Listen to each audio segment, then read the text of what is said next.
ada pengantin memakai sutra. Sutra dibeli dari tanah Jawa, yang menjadi asbab bahwa seseorang menjadi gundah gulana tiada lain dan tiada bukan karena kurang yakinnya kehadiran Allah Subhanahu. Alhamdulillah, semuanya sudah pada paham ya. Kalau Allah Subhanahu wa ta'ala, kalau Rasulullah, kalau Tuan Syekh Abdul Qadir Qaddasallahu, kalau Sayyidina Ali karramallahu wajhah, kalau para sahabat semuanya radhiyallahu, kalau Kiai Acep Firdaus, Masya Allah. Subhanallah. Alhamdulillah. Kenapa pantunnya sekarang mengenai gundah gulana?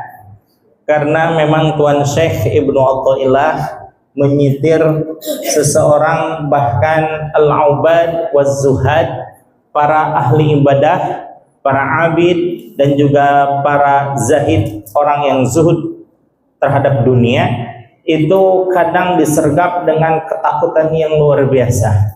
Ketakutan yang menjadikan kenapa ada sesuatu yang kurang. Ternyata di sini permasalahannya adalah karena kurang bermusyahadah dengan Allah Subhanahu wa ta'ala.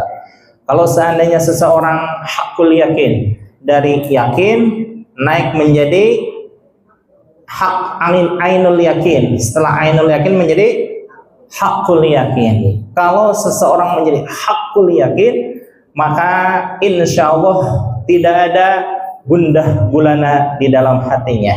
Walaupun alhamdulillah, karena memang secara umum manusia itu yazid wa yanqus, naik bahkan sekali-kali turun untuk masalah keimanan. Maka di dalam perjalanan hidupnya pun manusia pada umumnya ada bahagia, ada bahagia, ada sedih atau sengsara gitu lah ya. Ya lo boleh lah sedih ya. Ada bahagia, ada sedih. Aduh sengsara. Iya. Ada semangat dalam beribadah, ada juga melengkoi. Subhanallah. Namun insya Allah mudah-mudahan bagi kita mah keistiqomahan bukan ditunggu, bukan didaguan ajanya sehari-hari, atau itu kayak megat aci ya. Ibu paham megat aci?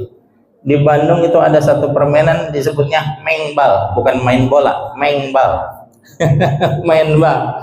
Kalau seseorang ada yang nunggu aja di pintu gawang, ketika ada bola baru mengejar, kalau tidak ada bola diam aja. Nah itu megat aci namanya. Tapi bagi kita bahwa hidayah Allah Subhanahu wa ta'ala, petunjuk Allah Subhanahu wa ta'ala, cahaya makrifat, cahaya hidayah dari Allah Subhanahu wa ta'ala tidak mesti ditunggu, karena memang kita mah hamba biasa-biasa aja. Maka upaya kita adalah mencarinya. Di mana mencarinya? Kalau enggak di masjid ya di musola, kalau tidak di majelis ta'lim ya majelis zikir, kalau tidak di madrasah ya di sekolah dan lain sebagainya. Kalau seandainya pada umumnya manusia, kaum muslimin wal muslimat melaksanakan sholat istikharah ketika ada permasalahan yang harus kita memilihnya, maka alhamdulillah kita memiliki guru yang tidak hanya mengajarkan sholat istikharah ketika ada masalah, tapi setiap pagi menjelang setelah sholat isyraq dan sholat isti'adzah kita disunnahkan untuk melaksanakan sholat sunnah istikharah. Alhamdulillahirabbil alamin. Bahkan ibu kemarin sebenarnya ada zikir tahunan menjelang 17 Agustus, yaitu tanggal 16 Agustus menjelang maghrib sampai isya guru kita melaksanakan sholat sunnah, kira-kira apa? Sholat sunnah li syukrin ni'mah. Sholat apa katanya Ibu? Sholat sunnah li syukrin ni'mah. Sholat mensyukuri akan nikmat Allah Subhanahu wa taala berupa kemerdekaan. Subhanallah, Ibu hadirin jamaah sekalian, secara umum bahwa kemerdekaan itu susah dicapai. Itu dari mulai Sabang sampai Merauke bertarung melawan Belanda, melawan penjajah, tidak pernah menang-menang. Baru ketika zaman pergerakan, yaitu siapa? Cokro Aminoto ya. Cokro Aminoto, bahwa terpikirlah oleh tokoh-tokoh bangsa Indonesia bahwa tidak mungkin akan mencapai kemerdekaan tanpa perjuangan. Betul. Tidak mungkin mencapai kemerdekaan tanpa perjuangan. Tidak mungkin terbentuk suatu perjuangan tanpa apa? Tanpa persatuan. Tanpa persatuan. Dan tidak mungkin tercapai suatu kesepakatan untuk bersatu tanpa kesepakatan, tanpa pemahaman. Maka gencarlah tokoh-tokoh bangsa Indonesia untuk memahamkan bagi seluruh rakyat akan pentingnya persatuan. Setelah bersatu, maka muncullah Budi Utomo. Setelah Budi Utomo hadir, maka mulailah bergerak bahwa di Indonesia itu tidak hanya per daerah melakukan perjuangan, tapi serentak. Tidak hanya Yong Celebes, tidak hanya Nyong Ambon, tidak hanya Nyong Kuningan, tidak hanya Nyong Barat dan lain sebagainya, tapi bersatu padu melawan penjajah. Begitu ada serangan di Batavia, maka seluruhnya bergerak menuju Batavia. Akhirnya Belanda kewalahan. Atau coba bayangkan, Pangeran Diponegoro bersama pasukannya selama 5 tahun bertempur, tetap aja kalah. Kenapa? Karena Batavia kuatnya luar biasa. Aceh yang segitu gagah perkasanya kalah juga dengan adanya strategi yang dilakukan oleh Belanda, yaitu divide et impera, adu domba dan lain sebagainya. Maka setelah bergerak kemudian bersatu, barulah Indonesia mencapai kemerdekaannya. Puncaknya, maka dibacakanlah proklamasi oleh Bung Karno dan Bung Tomo di Jalan Pegangsaan Timur nomor 56. Betul, 56. 56 itu ada artinya nggak, Bu? 56 itu apa ya? Itu balak genap atau balak 5 itu ya? Bukan, 56 itu tempat bersejarah dibacakannya proklamasi di depan rumah itu, rumah yang diwakafkan menjadi milik bangsa Indonesia untuk perjuangan bangsa Indonesia seluruhnya, yang diwakafkan oleh Syekh Faroj Martak. Syekh Faroj Martak ini seorang imigran, bukan Indonesia, tapi menjadi warga negara Indonesia. Tuh, Ibu, orang lain saja warga Yaman Selatan yang bernama Syekh Muhammad Faraj Martak cinta kepada bangsa Indonesia, ya, apalagi kita selaku bangsa Indonesia. Maka untuk itu kemarin lupa ya, saya 17-nya dibahas oleh Umi. Intinya adalah bahwa kita tetap menjunjung tinggi, menghormati para pejuang bangsa Indonesia dari Sabang sampai Merauke, wabil khusus kepada kaum muslimin wal muslimat, bahkan di seluruh dunia yang memperjuangkan kemerdekaan negaranya masing-masing, apalagi li'la kalimatillah li'izzatil islam wal muslimin, untuk kejayaan Islam dan juga kaum muslimin. Kita haturkan Al-Fatihah bi barakati umil Quran ala hadhihi niyyah wa ala kulli niyatin sholihah. Al-Fatihah. A'udzu billahi minasyaitonir rajim. Bismillahirrahmanirrahim. Alhamdulillahi rabbil alamin arrahmanir rahim maliki yaumiddin iyyaka na'budu wa iyyaka nasta'in ihdinas siratal mustaqim siratal ladzina an'amta 'alaihim ghairil maghdubi 'alaihim waladdallin. Rabbighfir lana wa liwalidayna wa lil mu'minina amin. Hikmah yang nomor 115 akan dibacakan setelah yang satu ini. Bapak Ibu hadirin jamaah sekalian, apa yang menjadi sebab bahwa hati kita kecewa karena tidak sesuainya harapan dengan kenyataan. Ketika tahun 2016 saya mengikuti safari dakwah bersama Kiai Haji Wahfiuddin Sakam ke Salatiga dan juga Semarang. Pas pulang-pulang karena sudah 1 pekan, 7 hari, bahkan hampir 8 hari, saya kangennya luar biasa kepada anak dan istri. Saya pikir karena saya mantang terus pemikirannya, istri pun mantang pikiran saya gitu ya. Saya beli oleh-oleh aja di jalan. Pas begitu datang ke rumah, Assalamualaikum, kirain akan menyambut, ternyata istri mah lagi asik nawarin Tupperware ke tetangga. Kemudian saya pun beli oleh-oleh mainan untuk anak, sekarang ada di pondok Zulfa yang sudah SMA. Kirain saya mau menyambut abi, ternyata dia mah asik main sepedahan di lapangan. Masya Allah, kecewa nggak kira-kira? Sangat kecewa, bukan lagi kecewa, sangat kecewa. Di saat itulah saya teringat satu ayat dari Allah Subhanahu wa Ta'ala yang menjadi tamparan keras bagi saya untuk senantiasa berpegang teguh hanya kepada Dia, yaitu apa? Fadhkuruni, betul. Fadhkuruni adzkurkum. Ingatlah engkau kepadaku wahai hambaku, adzkurkum, niscaya aku pun ingat kepada kamu sekalian. Masya Allah ya.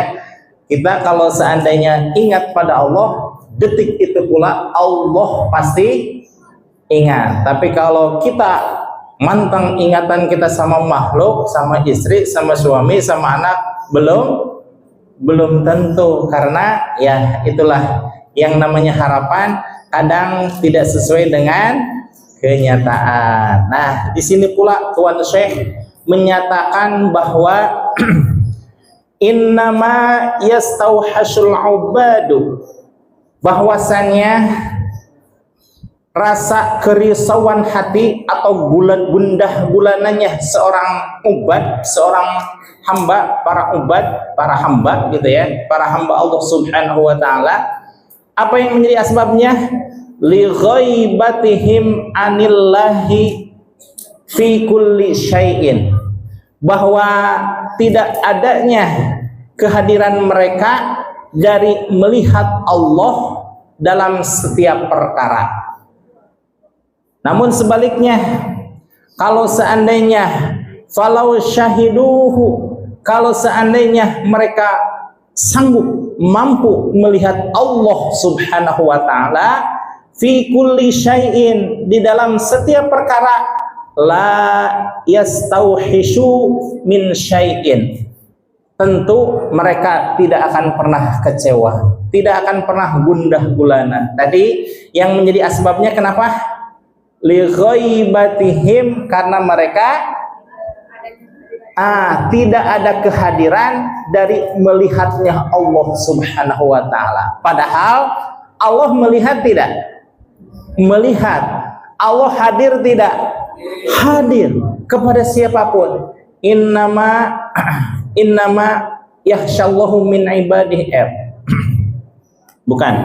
Bahwa kehadiran Allah Subhanahu wa Ta'ala, mancarnya hidayah dari Allah Subhanahu wa Ta'ala itu lil'am, kepada semuanya, umum, baik muda, baik sepuh, baik ahli ibadah, baik ahli maksiat, semuanya diberikan pandangan cahaya dari Allah Subhanahu wa Ta'ala pandangan kasih sayang dari Allah Subhanahu wa taala. Cuma permasalahannya kita sanggup tidak melihat cahaya tersebut.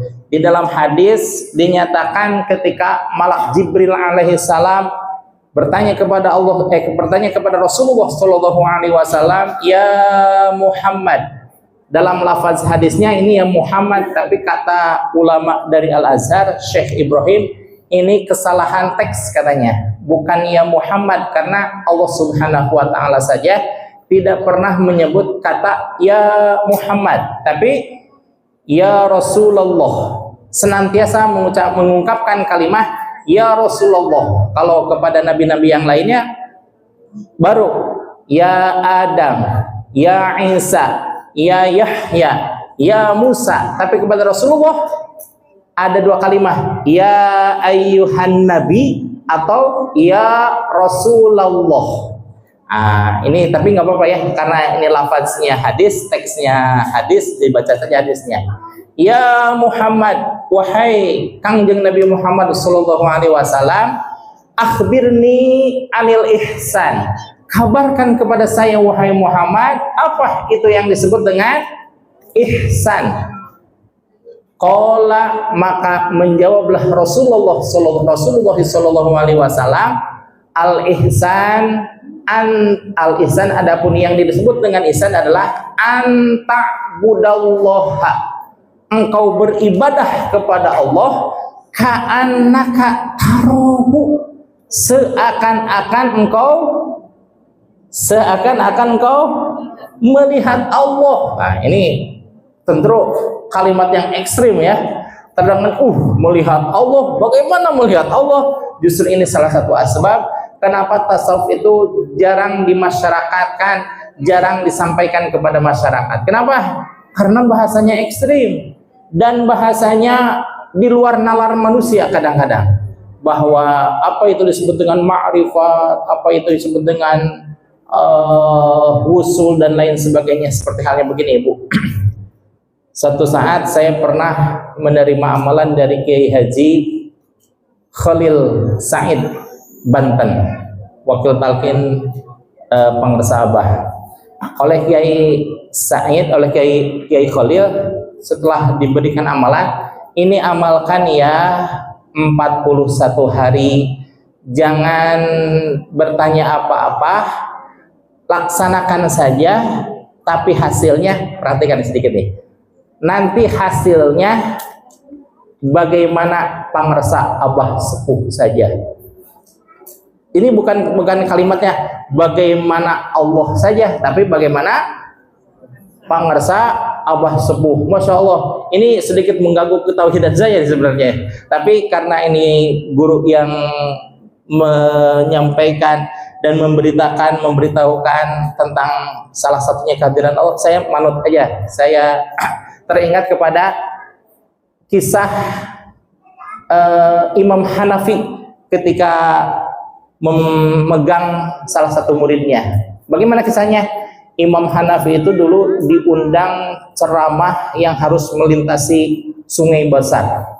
Kemudian karena melintasi besar, kemudian karena beliau melihat ada muridnya, beliau berhenti dulu sejenak, kemudian megang tangannya, berkata kepada muridnya, wahai muridku, tolong pegang baju saya dan ucapkan olehmu ya Hanafi, ya Hanafi, ya Hanafi.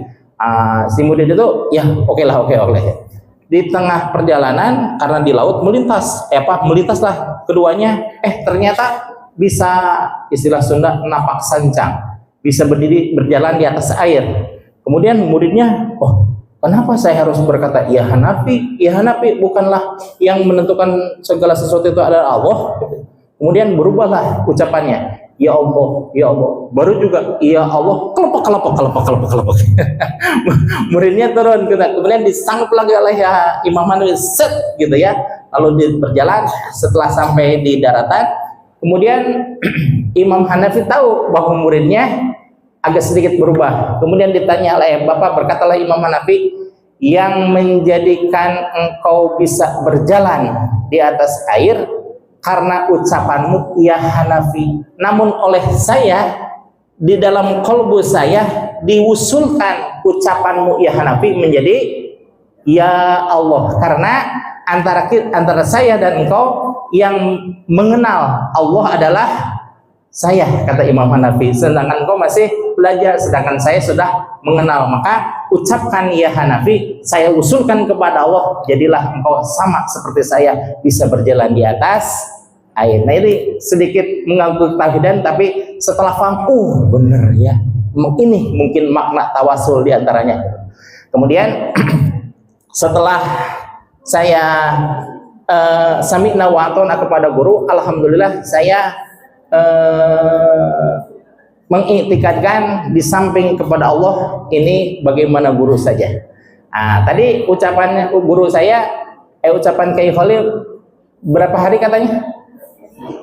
41 hari. 41 hari. Baru 17 hari. 17 hari itu sudah nampak hasilnya. Datang ke rumah yang memiliki tanahnya, padahal saya nggak pernah ke rumahnya. Dan siapa yang menyampaikan itu? Wallahu alam kan. Kemudian orang itu menyampaikan, katanya Bapak perlu tanah. Oh iya Pak, saya perlu tanah untuk bangun sekolah, katanya. Ya udahlah, katanya, ini pegang kartu saya, nanti main-main ke rumah saya. Pas dilihat, KH siapa namanya? Rahmadin Afif, Kiai Haji Rahmadin Afif. Dan ternyata di itu alamatnya pondok pesantren. Saya datang ke pesantren, masya Allah, pesantren luar biasa besar, dari TK sampai SD ada di situ. Kemudian saya nanya-nanya begini, kok perlu tanah ya? Ya Pak Kiai, tapi saya nggak punya uang. Kata beliau. Udah aja gini pokoknya, silahkan aja bangun, DP-nya berapa gitu ya. Mau cash apa mau nyicil aja Pak Kiai. Kemudian 8 tahun lah, singkat cerita 8 tahun saya nyicil. Kemudian di dalam perjalanannya dipanggillah saya melalui putranya. Itu tanah dipakai untuk apa? Untuk sekolah dan untuk pengajian. Sampai sekarang ada majlis sedikit katanya. Digunakan buat bisnis tidak? Maksud bisnis bagaimana? Itu dibuat kontrakan? Tidak Pak Kiai, kata, hanya untuk sekolah dan pesantren. Oh bukanlah, kalau begitu saya wakafkan kepada kamu, kata. Baru juga setengahnya gitu ya. Nah, dalam artian bahwa kadang kita merasa ketauhidan itu seperti halnya begini Bu. Tadi kan saya disuruh membaca suatu amalan gitu ya selama 41 hari. Guru saya menyatakan ini jawabannya bagaimana Abah Sepuh. Abah Sepuh itu orang tua dari Abah Anom, Pangresa Abah Anom. Ibarat kata nih Ibu ya, ibarat kata guru menyuruh kita untuk menggali gunung atau bukit. Nah, sementara saya kan masih hanya ada canggul, kecrok di ujung ini saya mencangkul, tapi ternyata guru itu dihadap di arah yang berlawanan menggunakan bor, sehingga saya baru 7 cangkulan, ternyata guru sudah tembus sampai ke atas, sampai ke tujuan. Masya Allah, itulah yang dijadikan sebagai wasilah. Maksud di sini adalah ketika kita mampu, seandainya benar, fa'in syahidu, kalau seandainya mereka mampu melihat Allah subhanahu wa ta'ala fi kulli syai'in, di setiap segala sesuatu, lam yastauhishu, tentulah mereka tidak akan gundah gulana. Dalam artian bahwa setiap perkara Allah yang berkuasa, setiap perkara Allah yang menentukan jalan keluarnya, maka tidak ada jalan bagi kita sekalian kecuali mendekatkan diri kepada Allah. Bagaimana Allah saja. Adapun doa kita laksanakan, doa kita panjatkan, ikhtiar kita upayakan, mendekatkan diri kita kepada Allah Subhanahu wa taala sedang diusahakan, namun hasilnya tetap kita serahkan kepada Allah. Jadi kalau seandainya setiap orang mampu melihat kasih sayang Allah, niscaya semuanya tidak akan pernah gundah gulana. Kenapa Tuan Syekh Ibnu Athaillah menyatakan seperti itu? Karena ini adalah pengalaman pribadi beliau yang dituliskan di dalam bait untayan-untayan indah seperti halnya buku Manikam, di dalam hikmah-hikmah yang terdapat dalam Al-Hikam sebanyak 262 untayan nasihat beliau ini merupakan nasihat dari beliau berupa pengalaman sejarah beliau, yang artinya diungkapkan atau dituangkan di dalam buku yang dipelajari oleh jutaan kaum muslimin wal muslimat. Banyak para ulama, para santri dan masyarakat umum yang mengambil manfaat dari keberadaan kitab Al-Hikam ini, salah satunya dengan mengetahui sesuatu yang belum dialami menjadi pencerahan batinnya. Tadi disampaikan oleh Umi bahwa kebahagiaan seseorang itu kadang tergores oleh kenyataan yang ada. Tapi kalau diniatkan untuk Allah, karena Allah, dan juga bagaimana Allah, insya Allah segala sesuatu tidak akan pernah untuk bisa menyedihkan kita semuanya. Tapi insya Allah kalau segala sesuatu diniatkan karena Allah, hasilnya untuk Allah, hasilnya bagaimana Allah, kita biasa-biasa aja. Karena bahwa setiap orang itu pasti dijamin kehidupannya. Tapi yang tidak dijamin oleh Allah itu apa? Gaya hidup, betul tidak?